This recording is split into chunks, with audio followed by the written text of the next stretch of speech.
오늘 하루에 하나 한번 문장 확인해 보겠습니다. 네, 말씀하셨던 것처럼 간밤에 어떻게 보면 혼조세다라고 생각을 했는데요. 네. 이 혼조세의 근간이 무엇이 있을까라는 고민 끝에 디베이스먼트 트레이드라는 것이 있습니다. 디베이스먼트 네, 트레이드. 네, 그러니까 결국 달러 기축통화에 대한 불신이 다양한 파생들을 결과들을 나타내고 있다라는 의미에서 네. 최근 눈에 띄는 거 제가 그림 하나 준비했는데 세상에 온스당 4,200달러.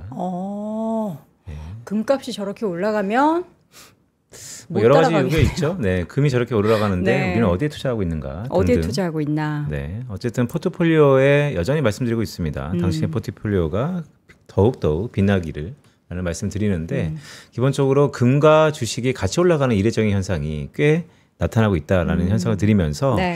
이 모든 근간에는 제가 한 월요일쯤 말씀드렸던 것 같아요. 유동성이 있지 않는가라는 생각도 조심스럽게 말씀드립니다. 그러니까 이런 다양한 뭐 산업적인 이야기, 뭐 매크로 변수도 있지만 이것을 가격을 끌어올리는 데는 사실 돈이 없으면 안 되잖아요. 네. 그 유동성이 풍부한 지금 시장에서 이렇게 오르는 것에 대해서는 두려움을 분명히 가질 수 있고 너무 이거 과한 거 아니야 싶을 수도 있는데 그 과한 것을 정당화할 수 있을 만한 데이터들과 그리고 돈이 그것을 또 증명해내고 있다는 것도 우리가 인지를 해야겠습니다. 이거 포모가 더 심해지고 있는 것 같아요. 양극화의 네. 뭐 중간 현상이라고 할 수 있죠. 포모가 참 많은데 자 오늘 이분 밤에 연준에서 또 다양한 것들을 발표하잖아요. 맞아요. 네, 어렵게 또 적시성 있게 모셨는데 한번 보시죠. 이 포모의 근간에는 글쎄 최종 대부자 역할을 하는 미 연준의 어느 정도 역할도 있으니까요. 여러모로 유동성의 힘이 다양한 결과들을 나타내고 있다는 생각입니다. 자, 그러면 이분 모셔서 또 자세한 내용들 무엇이 지금 중요한지 체크해 보도록 하죠. 글로벌 인터뷰 하나증권 해외 주식 분석실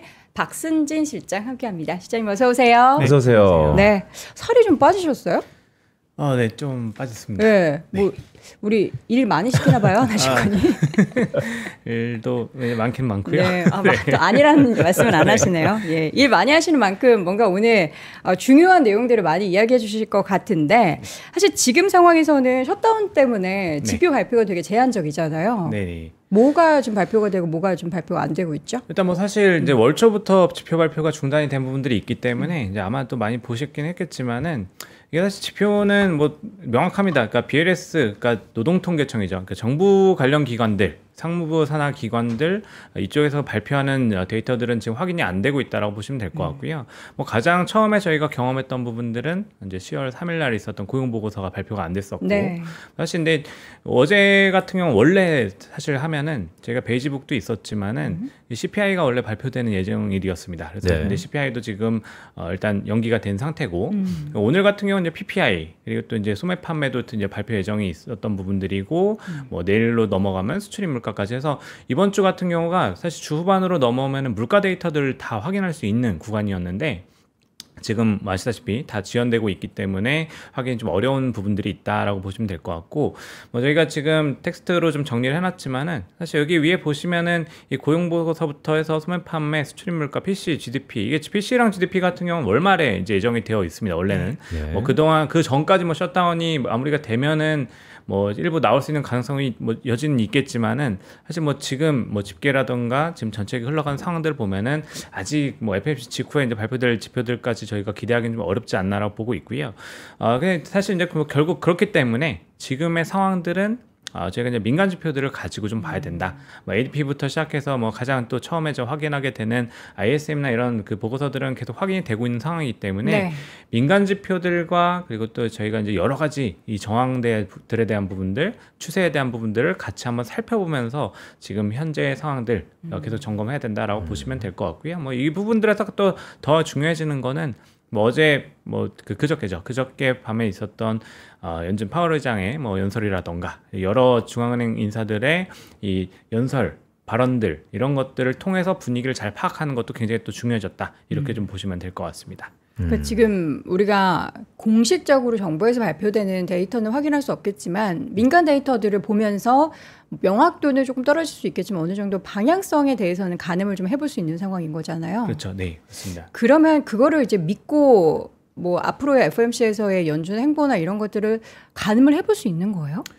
지금은 사실 이제 시그널들이 좀 있긴 있었기 때문에 여기서의 연장선상은 사실 또 코멘트 내용들을 좀 체크해야 되는 부분들이 있고 네. 사실 또 CPI 같은 경우는 이제 다음 주 금요일 날 집계가 되긴 할 겁니다. 근데 사실 이제 말씀하신 것처럼 이게 조금 이제 그 신뢰성을 가질 수 있느냐라는 부분들을 보면은 조금 이제 지표의 그 어떻게 보면 좀 펀더멘털이 좀 약해질 수는 네. 있다라고 보시면 될 것 같고, 이게 CPI 같은 경우는 이게 좀 법적 근거들이 좀 있습니다. 이게 사실 뭐 백악관에서 요청을 해가지고 예산관리국에서 사실 이게 내년도 사회보장연금액을 결정하기 위해서 근거 자료가 일단 필요한 타이밍이고, 그렇죠. 이렇게 되면은 어쨌든 CPI를 어떻게든 구해야 되기 때문에 이 CPI에 대해서만 특별히 좀 요청이 지시가 있었다라 보시면 될 것 같고, 뭐 네. 사실 고용이랑 좀 비교하면은 약간 좀 지위에 좀 차이가 좀 있습니다. 지표상으로. 그래서 일단은 이 부분들 차이가 있고, 그리고 또 CPI 같은 경우는 이제 사실 이제 아까 말씀드린 것처럼 이 신뢰도에 문제가 생길 수 있는 부분 중에 하나는 아직까지도 이런 지표들 같은 경우에 조금 이제 오프라인으로 사실 서베이를 하는 것들이 여전히 많이 남아있어요. 한 60% 정도는 뭐 전화라던가 좀 대면을 통해 가지고 집계를 한다라 보시면 되고, 온라인 비중이 아직 한 40% 정도 수준밖에 안 되기 때문에 이게 지금 직원들을 데리고 이 조사를 할 때 그래서 사실 근데 고용보고서를 보시면 고용보고서의 변동성이 계속 커져 있는 이유도 사실 이 부분들이거든요. 이 부분들이 CPI가 지금 사실 정말 임시 소집을 통해 가지고 집계되는 지표인 만큼 추후에 조금 이제 변화를 할 가능성들도 여전히 좀 남아 있긴 하다. 뭐 이 정도는 좀 저희가 살펴볼 필요는 있을 것 같습니다.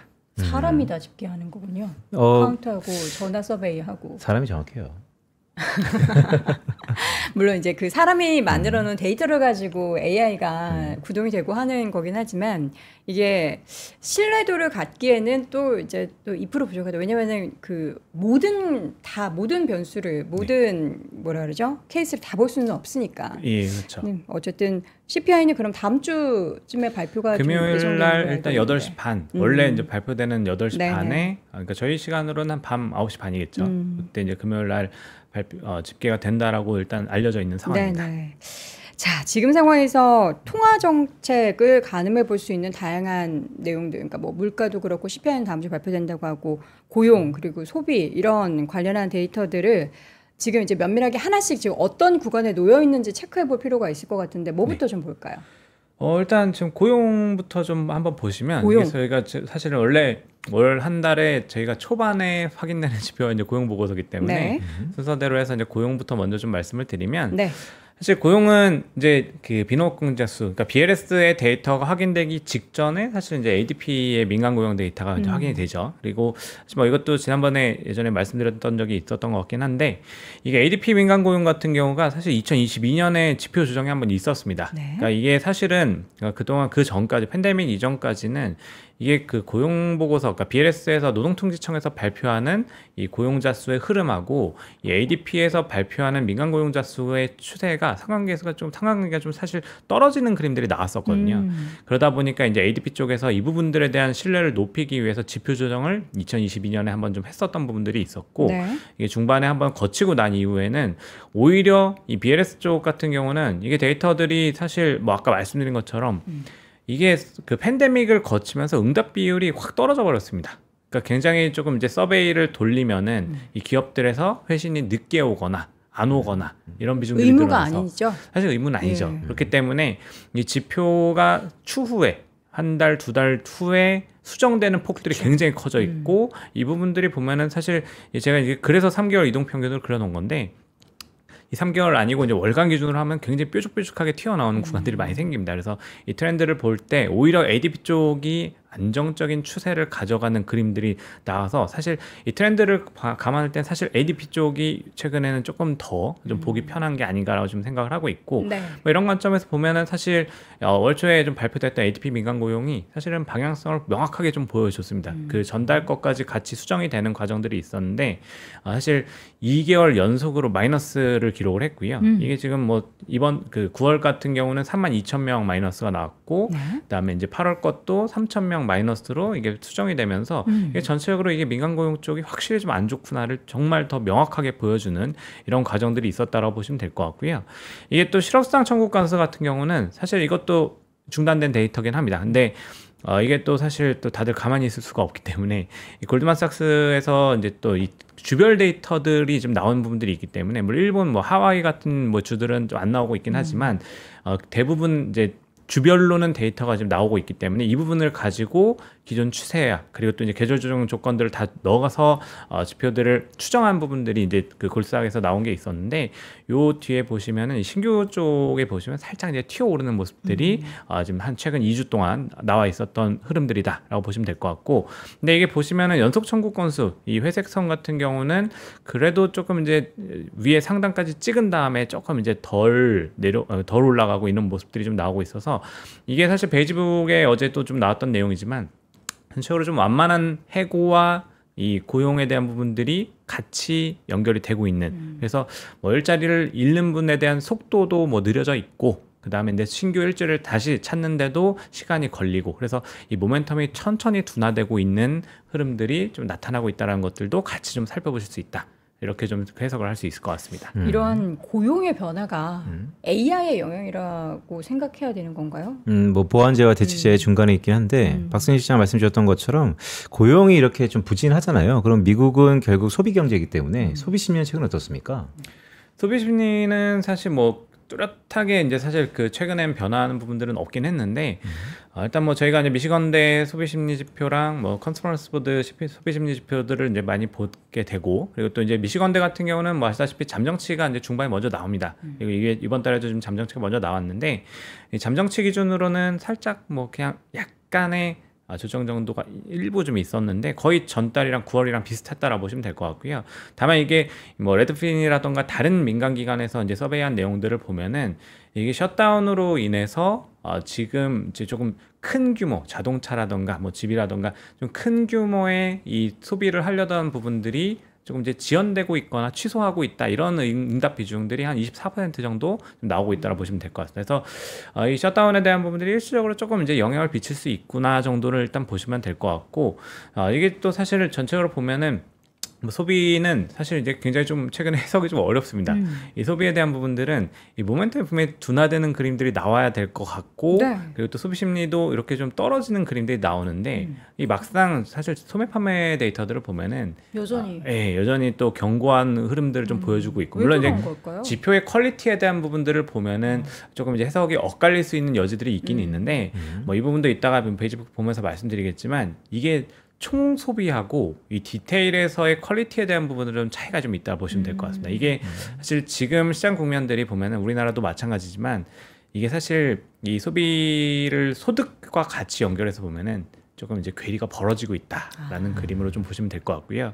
그래서 전체와 그리고 또 이 소득층에 대한 전체의 심리들을 좀 나눠서 보게 되면은 아무래도 조금 이제 고득층이 좀 견고한 모습들을 확실하게 가져가고 있고 조금 이제 중산층 이하에서는 조금 어려워지는 힘들죠. 모습들이 일부 있다. 좀 이런 부분들 인플레이션이랑 같이 좀 보시면 되는 부분인 것 같습니다. 그러니까 박승희 시장이 이제 지표의 헤드라인 말고 안에를 이제 뜯어 보니까 확실히 이제 양극화가 확대되고 있다 이런 말씀이시잖아요.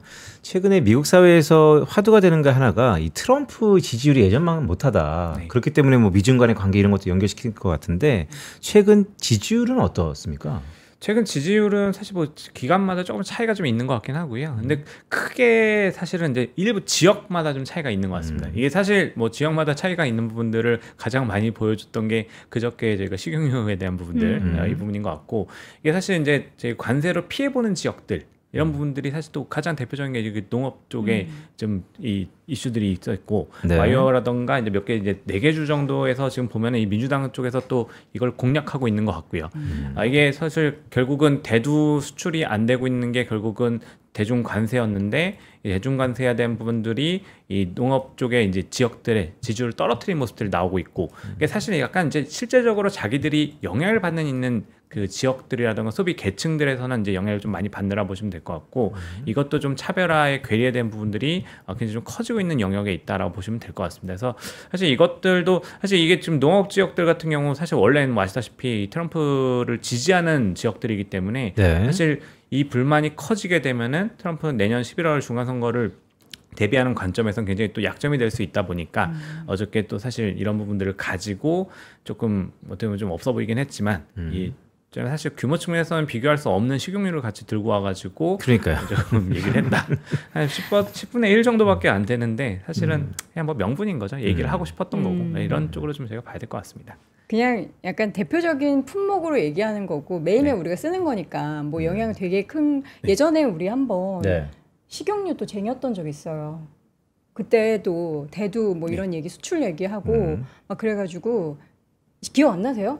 아니 살림을 안 하시는 거 보시면 한때 무슨 뭐 식용유, 뭐 카놀라 이런 거를 엄청 쟁였던 그 시기가 있었어요. 그러니까 이제 일부 이제 국민들은 이런 얘기 들으면은 또 이제 마트 가가지고 한 박스씩 사게 되는 그러한 또 대표적인 품목 중에 하나니까 트럼프가 그 생각을 하지 않았을까라는 생각이 듭니다. 그렇죠. 사실 이게 중국이 굉장히 좀 공략을 이번에는 정말 디테일하게 준비를 해서 하고 있다라고 보시면 될 것 같고 이게 사실 9월 데이터들 보면은 중국 수출 데이터 보면은 이 대미 수출이 한 27% 줄었는데 이 전체 수출액은 8% 9%가량 올랐거든요. 그렇죠. 그러니까 지금 수출 다변화에 대한 전략들이 잘 먹혀 들어가고 있는 상황이고 이걸 가지고 사실 또 약간 또 약 올리듯이 코멘트하는 부분들이 중국 쪽에서 좀 나오고 있습니다. 그래서 이런 과정들이 사실 어떻게 보면은 이제 10월 말 11월 초에 이제 그 협상을 좀 앞두고서 이 트럼프가 조금 오히려 약간 물러날 수 있는 상황들을 좀 만들어주는 부분들은 있는데 이게 또 아시다시피 이 트럼프의 컨셉 자체가 사실은 이 부분들을 용인하기보다는 강한 모습을 계속 보여주면서 가야 되는 이런 컨셉도 있다 보니까 또 약간 협상 전략이기도 하죠. 그래서 사실 강한 멘트들과 한 발 빼는 듯한 멘트들이 같이 섞여서 나오고 있다라 보시면 될 것 같고 사실 저는 뭐 시장 관점에서 그래서 타코 트레이드에 대한 부분들은 계속 가져가도 된다. 좀 이렇게 말씀드릴 수 있을 것 같습니다. 자, 박승진 실장 말씀하셨던 것처럼 중국이 참 세련돼지게 좀 바뀌었다라는 생각도 드는데 대응이 미국이 최근에 실질적으로 관세 영향이 조금씩 나타나고 있습니까?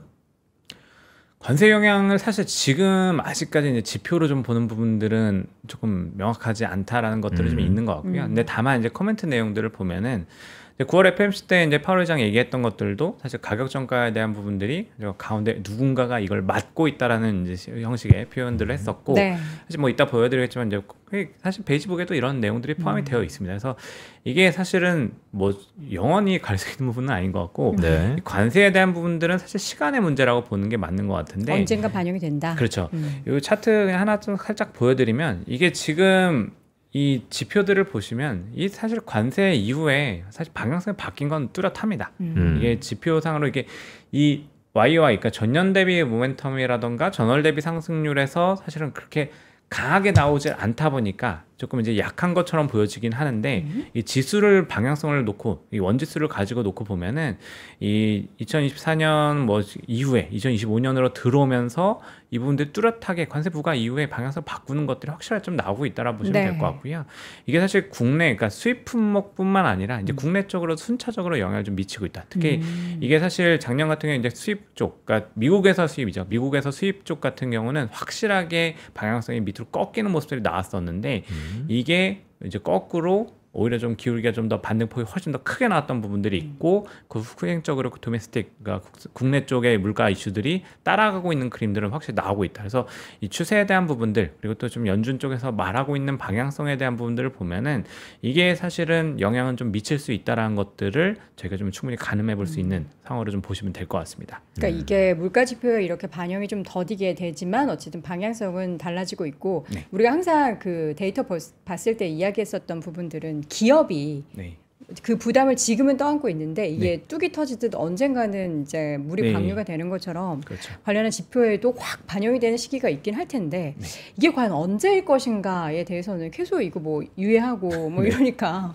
이걸 명확하게 가늠을 하기가 되게 어려워서 처음에는 좀 약간 이게 한 가을쯤에 반영될 거야 7월 8월쯤에 반영될 거야가 4월에 있었던 얘기잖아요. 그렇죠. 이렇게 또 계속 미뤄지는 거예요. 그렇죠. 이게 사실 중간에 누군가는 좀 굉장히 괴롭다라고 보시면 될 것 같고요.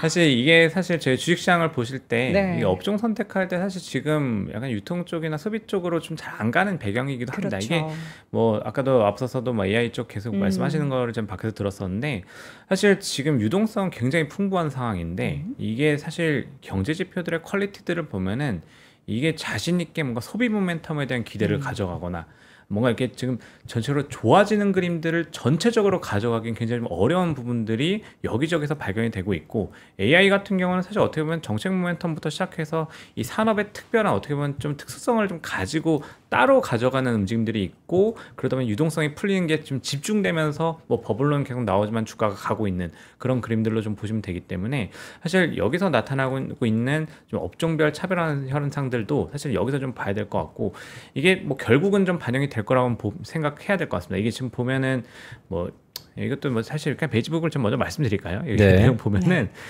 여기 이제 지표들이 이제 저희가 여러 가지 좀 있겠지 하지만 이 프라이스 부분들 보시면은 이 프라이스 쪽에 보시면 프라이스의 가격 상승 압력들이 조금씩 올라오고 있다는 표현들이 맨 첫 문장부터 나옵니다. 예, 그래서 이게 좀 있고 그리고 좀 중간에 보시면은 이 관세에 대한 부담감들 여기 보시면은 이제 세 번째 줄부터 이제 이게 나오는데 네. 관세에 대한 부담감들이 기업 쪽에 조금씩 이제 정가가 좀 부여가 되고 있는 모습들이 좀 확실하게 좀 드러나고 있다라는 표현도 들어가 있고요. 그리고 이제 가격 정가에 대한 부분들을 보면은 사실 이 중간에 사실 이게 지금 표시를 좀 해놨으면 더 예쁘게 잘 보실 수 있었을 텐데 일부 기업들 같은 경우에 여기 보시면 이 소비자들의 이 프라이스 가격에 좀 민감도가 높은 소비자들한테 좀 불만을 좀 이렇게 표출이 될 수 있기 때문에 조심스럽게 정가를 하고 있다라는 표현들이 또 들어가 있습니다. 네. 그래서 이게 사실은 분명히 올라간 부분들이 있는데 이제 사실 나눠 갖고 있는 거죠. 그 소비자들이 일부 가지고 가고 있는 것들이 있고 그리고 또 안에서 기업들이 수익을 좀 줄이면서 가져가는 부분들이 있다라고 보시면 될 것 같고 또 이게 사실 이제 독점적 지위라던가 이 제조업 측면에서 가격 정가를 해도 충분히 수요들을 끌고 갈 수 있는 영역에 있는 기업들 같은 경우는 이거를 또 가져가고 있는 가격을 정가를 하고 있는 모습들이 점점 늘어나고 있는 상황이기 때문에 그렇죠. 이게 사실 뭐 실적 시즌 뭐 지금 저희가 들어왔지만 이 기업들이 실적을 포기하면서까지 관세를 계속 맞아줄 것이냐라고 그렇진 생각하면은 않겠죠. 그거는 아닐 것 같습니다. 그래서 3분기, 4분기 되면 점점 이 부분들은 늘어날 거고 이 CPI도 사실 보면은 물가 측면에서 보면은 이 데이터 보시면은 이게 점점 저점에서 좀 올라오는 그림들은 확실히 좀 여기서 나오고 있습니다. 그래서 이게 사실 뭐 전년 대비 상승률은 뭐 기저효과, 기고효과 이런 것들도 같이 봐야 되긴 하지만 이게 사실 정말 안심할 수 있는 상황인가를 보면은 사실 물가는 그건 아니다. 근데 또 이제 이게 보면은 사실 또 이거랑 또 시장은 또 다르게 봐야 된다고 생각합니다. 근데 그러니까 CPI가 저렇게 올라간다고 해서 시장이 네. 무조건 하락한다는 거는 그건 아닌데 절대 아니라고 근데 보시면 될 것 같아요. 우리가 최근에 CPI나 PCE 물가 데이터 얘기할 때 그 안에서 많은 부분을 차지하는 게 이제 유가랑 네, 또 네. 집값 얘기하잖아요. 쉘터를 네. 얘기하잖아요. 네. 근데 집값도 떨어지는 추세고 지금 네. 유가도 굉장히 많이 떨어져 있는 상황이라서 네. 이게 저렇게 올라가는 게 진짜 그 뭔가 재화에 대한 네. 가격이 생각보다 진짜 많이 올라가고 있구나를 네. 우리가 인지를 하고 있어야 되는군요. 그렇죠. 그 상품 쪽에서 그렇기 때문에 사실 아까 말씀드린 것처럼 이 소비자 쪽에서는 고소득층의 소비와 이 중산층 이하의 소비의 이 체감 정도가 확실히 좀 다르다라 보시면 될 것 같고 이 베이지북에서 또 나오는 내용 중에 하나는 이 가격에 대한 부분들 소비 쪽에서 이제 나오는 부분 중에 하나가 네. 여기 좀 보시면 이제 이쪽에 하이어 인컴 쪽 같은 경우는 이 레저 쪽부터 해서 굉장히 강한 수요를 보이고 있다라는 것들이 이번 베이지북에 나왔던 표현들이고 레저. 그리고 또 이제 저소득층 같은 경우는 이 디스카운트랑 프로모션에 굉장히 또 민감한 모습들을 보여주고 있다. 디스카운트, 그러니까 세일하는 거 그쵸, 많이 할인에 대한 사고 뭐 벌크로 많이 지금 사가고 또 이제 좀 있으면 또 블랙 프라이데이가 이제 곧 올 텐데 그렇죠. 여기서도 사실 좀 봐야 될 것 같습니다. 여기에 이게 근데 사실 또 저희는 좀 고민을 좀 하고 있는 부분 중에 네. 하나는 이게 사실 관세 이후에 이 중국 쪽으로부터 이제 싸게 들어오는 이제 물건들, 그러니까 재고 확보가 2분기에 굉장히 딱 관세 때리기 전에 네. 직전에 굉장히 크게 되긴 많았죠. 했었는데 이 이후에 재고를 쌓는 그림들이 이 제대로 되고 있는가라는 부분들에 대해 의심을 좀 해보면은 팔 물건이 없을 가능성들도 일부 좀 있지 않나. 그러니까 저희가 지금 직접적으로 소비하는 품목들에 대해서 이걸 디스카운트 하는 블랙 프라이데이 행사 같은 경우는 사실 어떻게 보면은 이 재고들을 활용해가지고 좀 더 싸게 파는 이런 부분들도 비중이 굉장히 높은데 그렇죠. 이거를 할 수 있을 정도의 지금 재고를 있는가? 지금까지 확보를 하고 있는가 이 부분들을 좀 봐야 될 것 같고 그런 이게 거를 미리 볼 수 있는 데이터들은 없나요? 뭐 항만행 그거- 뭐 이런 거 보잖아요. 네네 그 재고 데이터들을 사실 좀 볼 수는 있긴 한데 지금 이게 이것도 좀 막혀 있는 상황이기 때문에 지금 사실 트렌드들을 좀 볼 때는 사실 이제 3월달에 한번 왜곡이 또 있었다 보니까 이 트렌드상으로는 3월에 확 올라갔다가 좀 내려오는 부분들은 분명히 있고요. 그리고 지금 사실 이게 또 연장선까지 보면은 사실 이거 재고를 한번 뭐 혹시나 이번에 털어내게 된다. 네. 그러면 사실 그 다음에 가격에 대한 부분들은 또 한번 걱정이 될 수 있는 것들은 있습니다. 그래서 이게 연말 소비 시즌에 대한 부분 패턴들이 사실 요 관세로 인해 가지고 전과 좀 다른 패턴들이 좀 나올 수 있는 여지가 요번에 좀 있지 않나 이런 것들도 사실 저희가 좀 해석할 때 조금은 좀 순간적으로 좀 달라질 수 있는 부분들이 좀 있을 것 같습니다.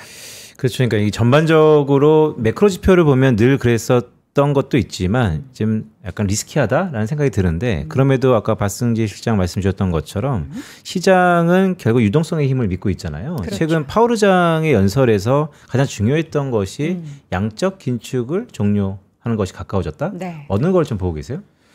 일단 뭐 사실 파월 의장 연설 같은 경우는 사실 뭐 저는 중요하게 봐야 되는 거는 그냥 인플레이션에 대해서 조금 어떻게 보면은 그동안 정책에 대해서 얘기할 때는 어떻게 보면 관세 때문에 인플레이션의 전가가 되면은 사실 이 부분들을 좀 조심해야 된다라는 식으로 좀 얘기를 많이 했던 것 같은데 약간의 톤이 좀 좀 다르지 않나라고 생각했던 거는 어떡해요? 예, 관세에 대한 부분들이랑 인플레이션에 대한 부분들을 조금 나눠서 얘기를 했던 톤이었던 것 같습니다. 저는. 나눠서. 그러니까 이거는 지금 물가가 올라가는 거는 정말 총수요라던가 이제 전체적으로 시장이 경제가 좋아가지고 가는 부분들보다는 정책에 대한 부분들이 있기 때문에 사실 이 부분들을 또 저희가 좀 나눠서 좀 객관적으로 보면은 얘가 빠지면은 인플레이션 압력이 해소될 수 있다라는 쪽으로 지금 통화정책 측면에서 좀 보고 있는 게 아닌가라는 생각을 할 수 있고 얘라면 관세 영향이 그렇죠. 빠지면 네네. 그렇게 되면은 빠질 수가 없지 않나요? 그렇죠. 그렇긴 하죠.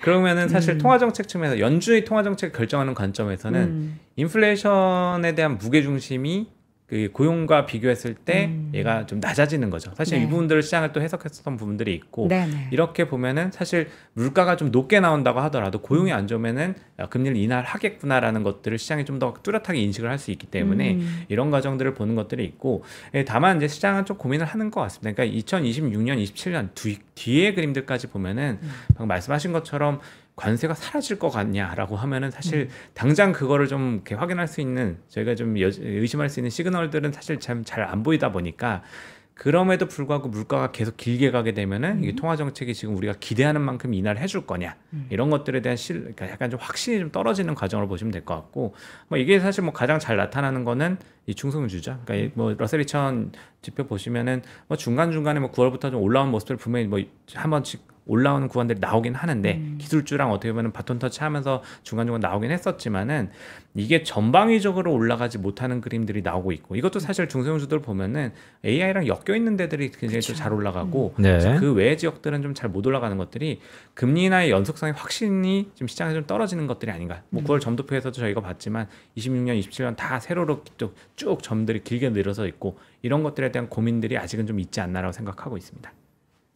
지금 상황에서 이제 파월 의장이 트럼프 편을 완전히 들어준다라고 보기는 어렵지만 연준도 고민이 많을 거예요. 지금 트럼프 대통령 하는 거 보면은 관세를 지금 바로바로 때리는 게 아니라 그걸 이제 카드로 주고 돈 투자해 공장 지어 이런 식으로 하면서 조금 유예시켜주고 조금 깎아주고 이런 식이니까 연준 입장에서도 트럼프 대통령이 생각보다 관세를 바로바로 부과 안 하네. 그러면 이게 인플레이션 영향에서 조금 한번 계산할 때 이거 뺀 내용도 보아야 되는 거 아니야? 라고 이제 머리를 엄청 많이 써야 되는 그런 지금 상황인 거예요. 이게 그러면은 결국에는 우리는 지금 관세 걱정을 하는 것보다는 결국에는 돈이 풀리고 있는 이 상황에 있어서 AI가 이렇게 난리가 나고 있는 상황에 있어서 걱정보다는 어디 갔어? 없네 오늘. 돼요?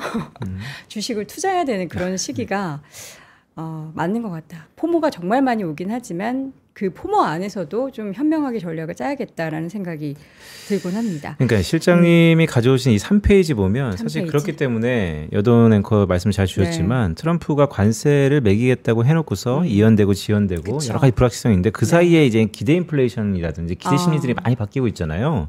이건 요즘에 어떻게 해석합니까?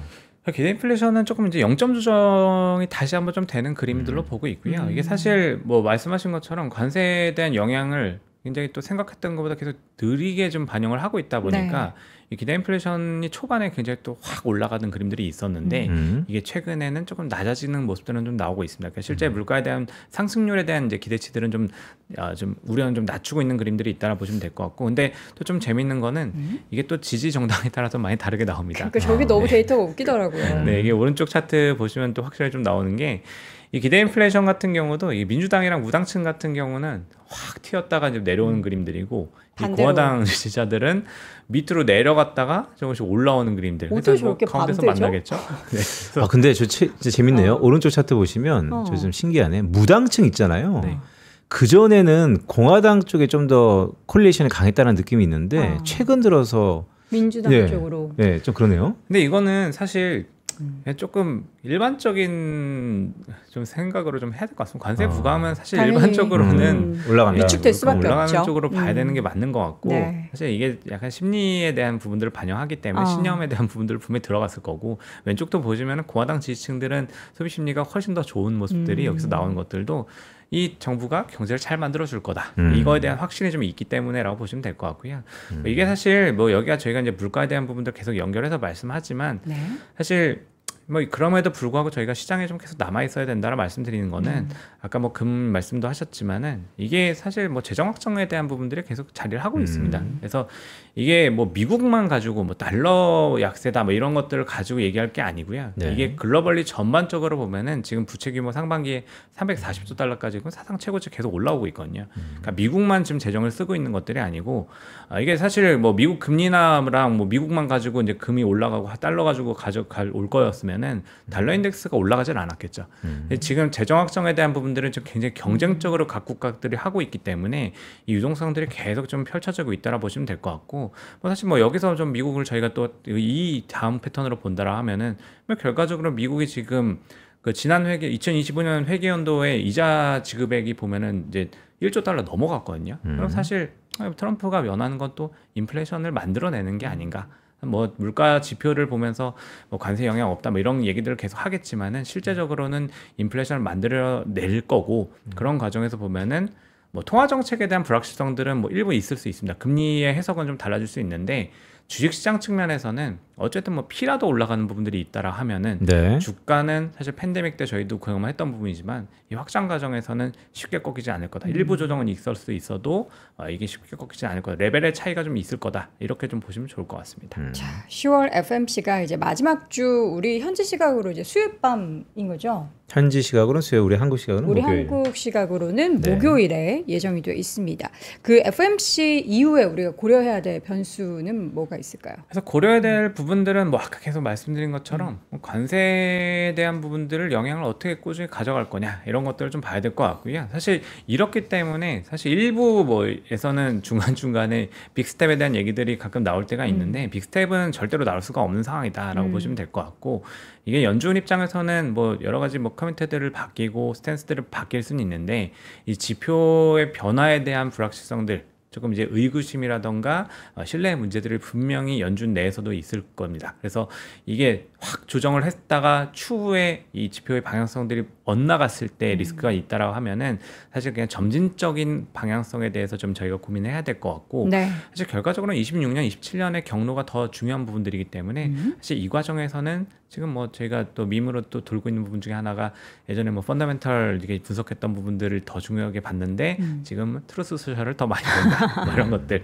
그런 것들도 정책에 대한 방향성을 참고해서 보시면 될 것 같습니다. 우리 어떻게 위원님도 실장님도 그 즐겨찾기에 트루스 소셜 트럼프 대통령 계정 갖고 계십니까? 다 들어가 있죠. 그러니까요. 이게 말이 되는 상황인지 싶은 생각이 들 정도로 저도 매일 보게 되더라고요. 네. 밤사이에는 무슨 얘기를 했나 하면서 그가 말하는 것이 나중에 분명 뭐 베센트 장관이 수습하고 이렇게 경로를 만들어주긴 하지만 결국에는 이루어지는 네. 경향들이 많아가지고 볼 수밖에 없는 것 같은데, 맞습니다. 10월 어떻게 금리 이번에는 인하하기 좀 어렵지 않아요? 지표가 명확하게 뭐 CPI가 발표가 된다라고는 하는데 아직 모르겠잖아요.